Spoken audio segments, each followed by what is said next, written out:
Israel Hamas जंग में 24 घंटे बाद क्या होने वाला है?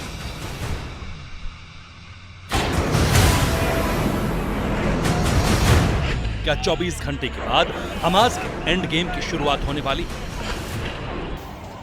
क्या इजराइल को बाइडेन से गाजा में ग्राउंड ऑपरेशन का ग्रीन सिग्नल मिलने वाला है? आखिर इजराइल हमास जंग में आने वाले 24 घंटे इतने निर्णायक क्यों माने जा रहे हैं? इसकी सबसे बड़ी वजह है दुनिया की सुपर पावर अमेरिका और उसके राष्ट्रपति जो बाइडेन का इजराइल दौरा। अब कुछ ही घंटे रह गए हैं जब अमेरिकी राष्ट्रपति बाइडेन जंग से जूझ रहे इजराइल की धरती पर होंगे और तेल अवीव आने से पहले बाइडेन कह गए हैं कि हमास के बर्बर आतंकी हमले में वो इजराइल के साथ सद्भावना जताने इजराइल आ रहे हैं। इजराइल गाजा पट्टी में लगातार बमबारी कर रहा है, लेकिन आने वाले 24 घंटे इजराइल हमास जंग के लिए कितने अहम होने जा रहे हैं, इसकी झलक ऐसे देखी जा सकती है कि अमेरिकी राष्ट्रपति जो बाइडेन बुधवार को तेल अवीव में होंगे। अमेरिका के सेंट्रल कमांड के चीफ जनरल मिखाइल कुरिला अचानक इजराइल पहुंच गए। अमेरिका के विदेश मंत्री एंटनी ब्लिंकन पहले से ही तेल अवीव में मौजूद हैं। अमेरिका अपने 2000 सैनिकों को मिडिल ईस्ट में भेजने की तैयारी कर रहा है। इससे पहले अमेरिका के 2 युद्धपोत भूमध्य सागर में डेरा डाले हुए हैं। He's coming here at a critical moment for Israel, for the region, and for the world. First, the President will reaffirm the United States' solidarity with Israel and our ironclad commitment to its security.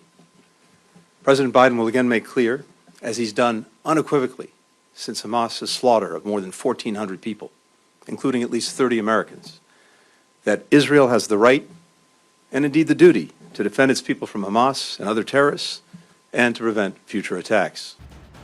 अमेरिकी राष्ट्रपति Joe Biden न सिर्फ Israel आएंगे बल्कि इसके बाद वो Jordan भी जाने वाले हैं। बाइडेन ऐसे वक्त में इजराइल पहुंच रहे हैं जबकि रूस के राष्ट्रपति पुतिन चीन के दौरे पर पहुंचे हैं। बम बारूद के बीच अमेरिकी राष्ट्रपति जो बाइडेन का इजराइल दौरा काफी अहम माना जा रहा है। अमेरिकी मीडिया की रिपोर्ट्स के मुताबिक जो बाइडेन की इजराइल दौरे की वजह से इजराइल की आर्मी की गाजा पट्टी पर होने वाली ग्राउंड ऑपरेशन में 24 घंटे तक की देरी हो सकती है। गाजा बॉर्डर पर इजरायली सेना का पिछले 11 दिनों से भारी जमावड़ा है। इनमें 3 लाख जवान तो हैं, साथ ही टैंकों का बेड़ा, बख्तरबंद गाड़ियां हैं, लड़ाकू विमान हैं। ये भारी जमावड़ा इजराइल के उस अशकलोन इलाके में है जहां से गाजा पट्टी वाला बॉर्डर महज 5 मिनट की दूरी पर है। यानी नेतन्याहू का ऑर्डर मिलते ही इजरायली सेना चंद पलों में ही गाजा पट्टी पर धावा बोल सकती है। Hamas is holding the people of Gaza hostage, cowardly, using them as human shields. Hamas is at war against humanity, not just Israel. They terrorize Jews and Arabs. They seek deaths of Israelis and Palestinians. The Israel Defense Forces will destroy Hamas.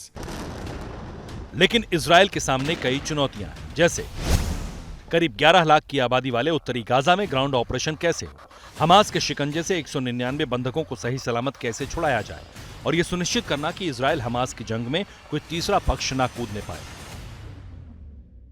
Hamas के लिए भी message है कि अब आपका अंत आ रहा है और अभी यहाँ पर कोऑर्डिनेटेड एफर्ट होगी और यूएस की जो मरीन फोर्सेज हैं और अभी पता चला है कि तकरीबन 2000 फोर्सेज इजराइल की धरती पे डिप्लॉय होंगे हिजबुल्लाह और खासकर ईरान के लिए कि आप लोग यहाँ पर इंटरफेयर नहीं करिएगा। यूनाइटेड स्टेट्स की अभी एयरक्राफ्ट कैरियर पूरी फ्लीट 2 डिप्लॉयड है और पूरे ट्रुप्स डिप्लॉयड है वहां पर। माना जा रहा है कि गाजा में ग्राउंड ऑपरेशन शुरू करने को लेकर फाइनल कॉल बाइडेन के दौरे के दौरान ली जा सकती है। इसका मतलब ये कि अगले 24 घंटे बहुत अहम है, न सिर्फ इजराइल के लिए बल्कि हमास के लिए भी। ग्राउंड ऑपरेशन के लिए इजराइल की फौज अपने हथियारों और गोला बारूद के साथ में गाजा बॉर्डर पर तैनात है। सवाल यह है कि ग्राउंड ऑपरेशन कब शुरू होगा? अगले 24 घंटे में इसकी शुरुआत हो जाएगी या फिर बेंजामिन नेतन्याहू और बाइडेन की मुलाकात की भी इसमें एक अहम भूमिका रहेगी? इन सारे सवालों पर सबकी निगाहें टिकी हुई हैं। ग्राउंड ऑपरेशन जब भी शुरू हो, इजराइल ने गाजा में अंधाधुंध बम बरसाकर उसे तबाह कर दिया है। ऐसा लग रहा है मानो पूरा गाजा पट्टी का इलाका मलबे का एक बहुत बड़ा ढेर बन गया है। इसी मलबे में लोग अपनों के शव ढूंढ कर निकाल रहे हैं। अब तक इजराइल ने नॉर्थ गाजा को सबसे ज्यादा निशाना बनाया है, लेकिन कल रात दक्षिणी गाजा के खान यूनिस इलाके में भीषण बमबारी की गई।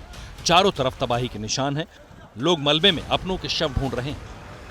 इजरायली सेना का कहना है कि उसकी एयरफोर्स ने पिछले 24 घंटे में 200 टारगेट्स को हिट किया है, जिसमें सेंट्रल गाजा में हमास का मिलिट्री हेडक्वार्टर भी शामिल है। गाजा पट्टी पर इजरायल की ये बमबारी कब तक जारी रहेगी, ये अभी कहा नहीं जा सकता, लेकिन फिलहाल अमेरिकी राष्ट्रपति जो बाइडेन का बेसब्री से इंतजार है, जो कि करीब 5 घंटे तक इजरायल में रहेंगे। लेकिन उन 5 घंटों में इजरायल हमास की जंग का भविष्य तय होने के आसार हैं।